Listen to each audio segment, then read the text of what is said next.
Día 19 de mayo. La sierva de Dios, María del Carmen de Jesús.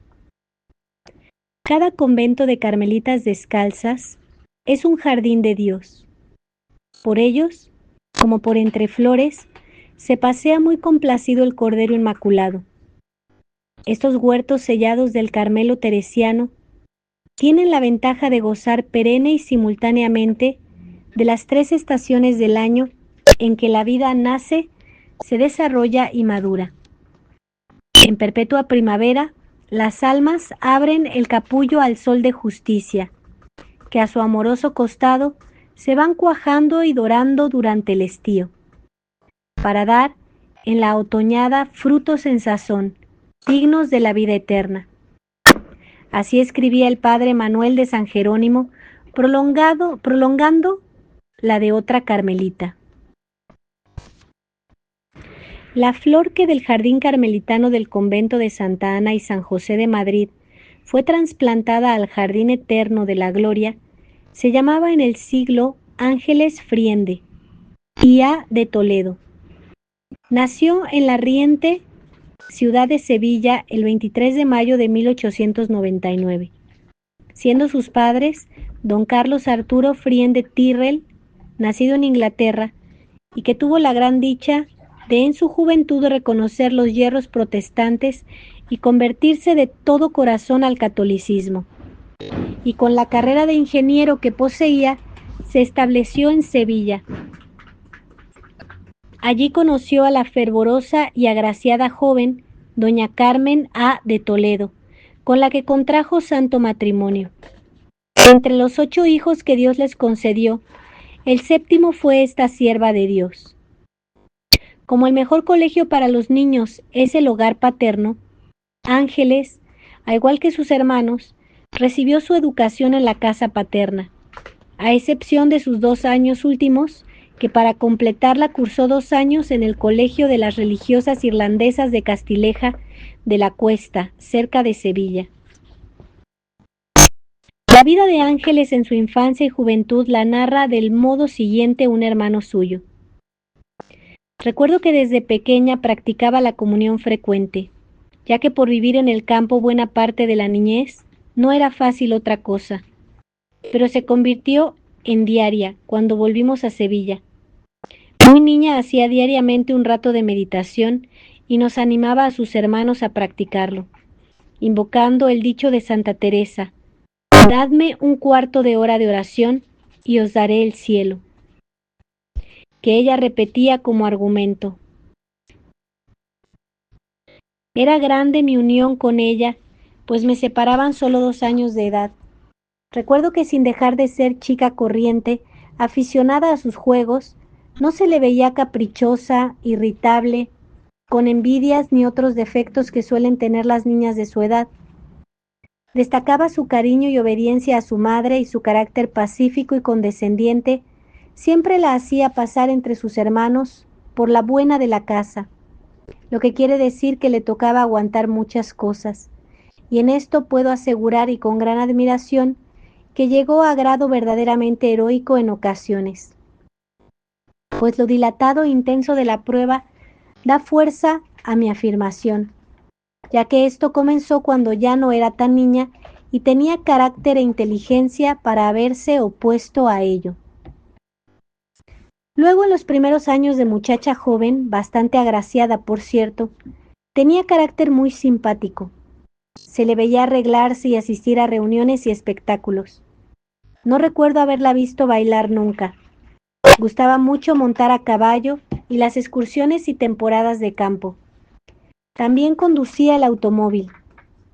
Tuvo relaciones que no llegaron a dilatarse mucho, pues bien se vio que el Señor la había escogido para él. Era una gran consejera. Eran muchos los que acudían en petición de orientaciones y no pocos jóvenes de su amistad se dejaban guiar por sus consejos en sus dudas, elección de novias, etc., y hasta en cosas de espíritu. Ella, en cambio, tuvo buenas temporadas de escrúpulos y desolación espiritual. Trasladados todos a Madrid el año 1919, Cuando cumplía 20 años empezó para ella una vida de sacrificios que la iban a hacer adelantar en la virtud y quitar de su alma cuanto fuese imperfecto. Primero con la última y larga enfermedad de su padre, y luego al enfermar también su madre, que durante muchos años estuvo algo impedida y muy delicada de salud. No se separaba de ella ni de día ni de noche, absteniéndose cada vez más de cuanto la pudiese distraer de lo que eran sus deberes. Apreciamos esa renuncia al propio gusto, que fue en ella muy señalada. Puedo decir que no se le conocían gustos, incluso cuando quería hacerle algún regalo me veía en un gran aprieto, ya que no manifestaba preferencia por nada, y todo esto sin que se apreciase, con la sonrisa siempre y agradándole siempre aquello que gustábamos los demás, aunque fuera con su sacrificio. Recuerdo un hecho, al parecer pequeño, pero que revela su mortificación. Salí a dar con ella una pequeña vuelta, luego la propuse prolongarla con un paseo por el Retiro. Aceptó encantada al ver mi interés y al llegar a casa me enteré por los demás que había ido todo el tiempo con zapatos que le hacían muchísimo daño y además una llaga en un pie. Quiero también resaltar su caridad con todos, los de casa y los de fuera. Nunca criticaba de nadie y salía en defensa de aquellos que eran atacados en las conversaciones. Para ella, como es verdad, siempre hay en toda persona algo bueno o alguna disculpa en sus faltas. Atendía a los pobres de la parroquia y de las barriadas extremas, y siempre me venía con peticiones de trabajo para obreros parados. Perteneció a un grupo de señoritas que, dirigidas por los padres de los Sagrados Corazones, extendían la obra de la entronización del Sagrado Corazón de Jesús en los hogares, especialmente de los pobres. Y allí hacían mucha labor apostólica. También en la catequesis de su parroquia San Jerónimo el Real, visitando a sus niñas, como ellas las llamaba, cuando estaban enfermas, y ejercer influencia sobre sus familiares. Otras veces se les traía a casa para prepararlas para la primera comunión. También hacía esta labor catequista en las temporadas de campo, reuniendo a los niños de aquellos contornos. Nunca me refirió cómo el Señor la llamó a vida más perfecta. La providencia le deparó un gran director espiritual durante los últimos años que estuvo en casa, en el Padre Naval, misionero del Corazón de María, y él debió de dirigirla en estas decisiones. Su vocación se la veía sólida, firme, sin azoramientos ni medias palabras. Era tal como correspondía a un alma teresiana. Cuando le pregunté una vez que si supiera de cierto que había de tener igual gloria en el cielo siguiendo en el mundo que entrando en el convento, ¿qué haría?, me contestó sin vacilar: entraría en religión. Ella quería santificarse y también inmolarse. Durante un verano la llevé a hacer un recorrido por lugares teresianos, Ávila y Alba de Tormes. Toda una mañana pasó al pie del sepulcro de la santa. Allí quizás confirmó su vocación. De lo que ésta fue en el convento, no me toca a mí decirlo, solo quería dar unas ideas sobre su vida entre nosotros. No quiero terminar sin resaltar, junto con sus virtudes, de las que algo va dicho, su constante alegría y cómo procuraba ella la de los demás. Simpática, aguda, bromista, era la hermana buena, animosa y al mismo tiempo austera para sí, y llamándonos a los demás a una vida de perfección.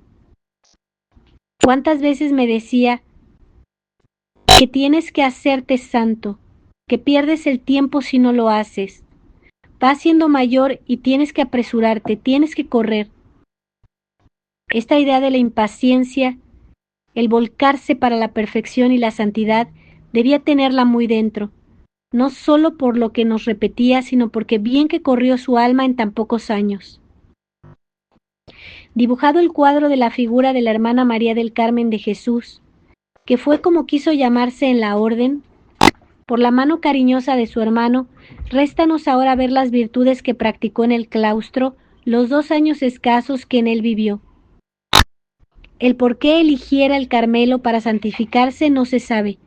Sin duda, como aún perdura después de las centurias pasadas el atractivo de la gran santa, este sería el que influyó en su espíritu. La visita que a los lugares teresianos la llevó su hermano la hizo observar sin duda que en los palomarcitos de la Virgen del Carmen, reformados por Teresa de Jesús, revive diariamente la misma lozanía que su reformadora les imprimió de virtud sana y santidad alegre, y que las carmelitas embellecen y embalsaman por doquiera el amoroso cercado de la Iglesia de Jesucristo.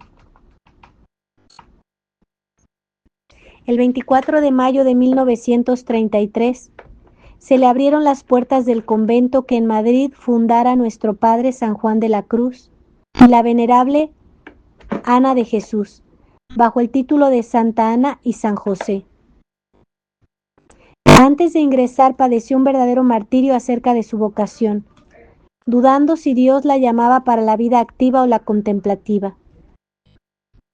Estas dudas se desvanecieron dejándose guiar por su confesor, el cual la aseguró que su vocación era para el Carmelo. Desde el primer momento se dio de lleno al ejercicio de las virtudes. La habían precedido en el convento 2 amigas íntimas y al ingresar ella tomó la determinación de no exteriorizar su antigua amistad con ellas. Tan íntimo era este pensamiento que, juzgando cierto día encontrarse sola en el oratorio ante Jesús sacramentado, exteriorizó su pensamiento diciendo a media voz: todas iguales, todas iguales. Lo que fue oído por otra novicia, que ella no percibió que estaba allí. Era ayudanta del noviciado una de sus antiguas amigas, y nunca la habló de su anterior amistad ni de cosas del siglo. Su caridad era tan fina que nunca estaba más contenta que cuando la podía ejercitar con sus hermanas. Disfrutaba viendo que era de alivio a sus hermanas, contribuyendo a esto su carácter alegre y sencillo, más su buena educación. En las recreaciones con sus conovicias su mayor interés era animarlas alegremente a practicar la virtud, y si notaba que alguna estaba triste, inmediatamente tomaba la palabra y decía: ¿pero por qué se va a estar triste? Eso nunca. Tal era su convicción que hacía desaparecer hasta la sombra de la tristeza. Su amor a nuestros santos padres era profundo, y cuando leía sus obras decía: cuando leo a la Santa Madre, es que me dan ganas de chillarla. Su vida espiritual no era camino de rosas. Sí es cierto que cuando entró en la orden se la menguaron los escrúpulos, pero no le desaparecieron, aunque su sencillez y obediencia en hacer lo que la mandaban contribuía a que su paz interior no se alterara. Otro tormento tuvo que soportar, siendo combatida con pensamientos de vanagloria, haciéndola ver el enemigo infernal que todo lo hacía bien. Para combatirlo eficazmente repetía con frecuencia: os amo, y en su gracioso lenguaje andaluz para espantar al negro, así llamaba al diablo. Afirmaba que había de echarlo a zapatazos.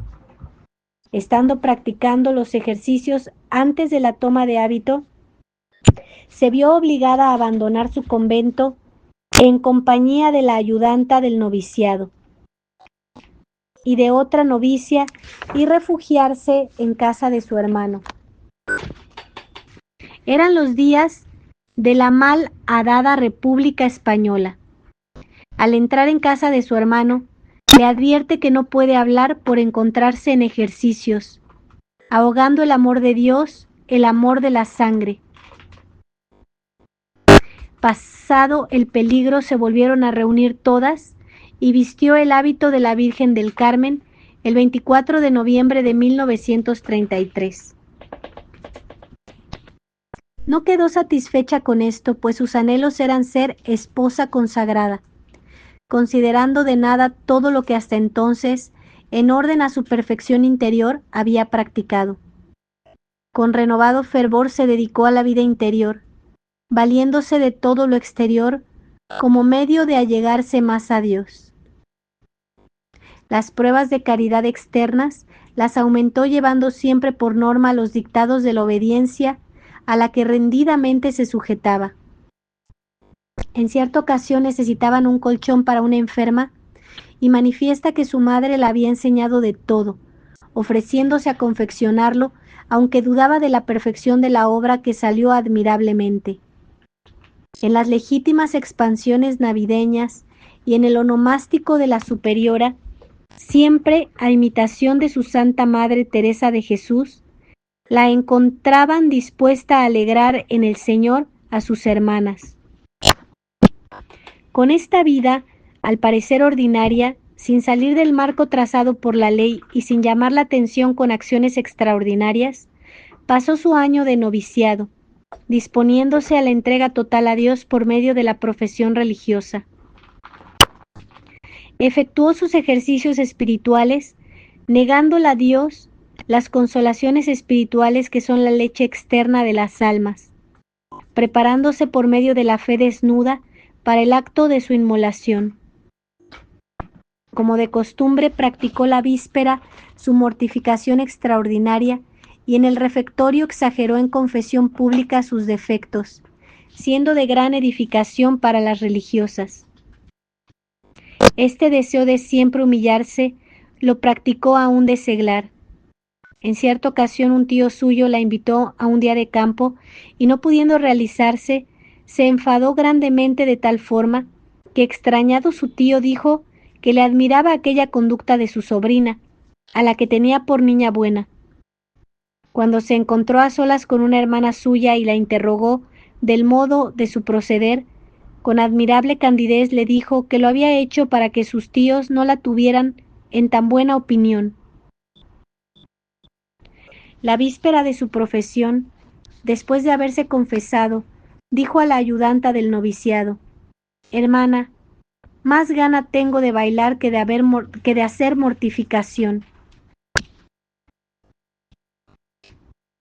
Tal júbilo inundaba todo su ser. Esto no obstante practicó su mortificación llena de espíritu. El 26 de noviembre de 1954 pronunció sus votos quedando radiante de felicidad. Ya profesa continuó intensificando cada día más su vida interior y con grandes ansias del cielo. El Señor, queriendo purificarla más y más, permitió le volvieran a mortificar los antiguos pensamientos de vanagloria que tanto la hacían sufrir, pero que suavemente la iban disponiendo para pronto recibir el premio en el cielo. A fines de marzo de 1935, entró en ejercicios una postulante a la que encargó de una manera especial rogara por ella. El 3 de abril, fecha de la ceremonia, notó la ayudanta del noviciado que estaba sufriendo e interrogándola le dijo: «Sufro mucho, mucho, pero hay que luchar». Se refería a los sufrimientos provocados por los pensamientos de vanagloria con que el demonio la atormentaba. Hizo sus oficios y un poco antes de la ceremonia le dio un mareo que achacaron a que hubiera cogido mucho sol en la huerta al tender la ropa. De nuevo pide a la novicia que pida por ella de modo especial. Dice a la ayudanta que si el padre confesor iba con anticipación, deseaba confesarse y dudando de que pudiera ser, dice: «Bueno, si viene con tiempo iré, y si no lo hay, es que es la voluntad de Dios que no vaya». Pudo realizar su deseo y su rostro dibujaba gran paz. Realizado el acto, acude con las otras religiosas al locutorio para felicitar a la familia de la novicia, y notando que no lleva el velo va en busca de él, y al regresar una religiosa La da un recado de la priora al que corresponde con una sonrisa por no faltar al silencio. Quiere abrir la puerta del locutorio y cae desplomada mortalmente. Una embolia cerebral la había hecho subir de la tierra al cielo. Entra el confesor en clausura, de nuevo la absuelve y la administra la Santa Extremaunción. Al llegar el médico y el que su hermano mandó no pudieron sino certificar su muerte. Para el alma justa no hay muerte repentina, aunque para los que la presencian sea dolorosa. Esta sierva de Dios, en el poco tiempo que vivió en el claustro, fue toda de Dios. Su lema era hacer siempre lo que más le costara con la máxima perfección. A esto hay que añadir su obediencia ciega y pronta, su humildad profunda y en perfeccionarse en las cosas pequeñas, y en dar a Jesús cuanto le pedía. Al morir contaba 36 años de edad y 2 de fervorosa carmelita descalza. Acaeció su muerte el 3 de abril de 1935. Sierva de Dios, María del Carmen de Jesús, rogad por nosotros. Sierva de Dios, María del Carmen de Jesús, rogad por nosotros. Sierva de Dios, María del Carmen de Jesús, rogad por nosotros. Ave María Purísima, sin pecado original concebida. Por la señal de la Santa Cruz de nuestros enemigos, líbranos, Señor Dios nuestro, en el nombre del Padre, y del Hijo, y del Espíritu Santo. Amén.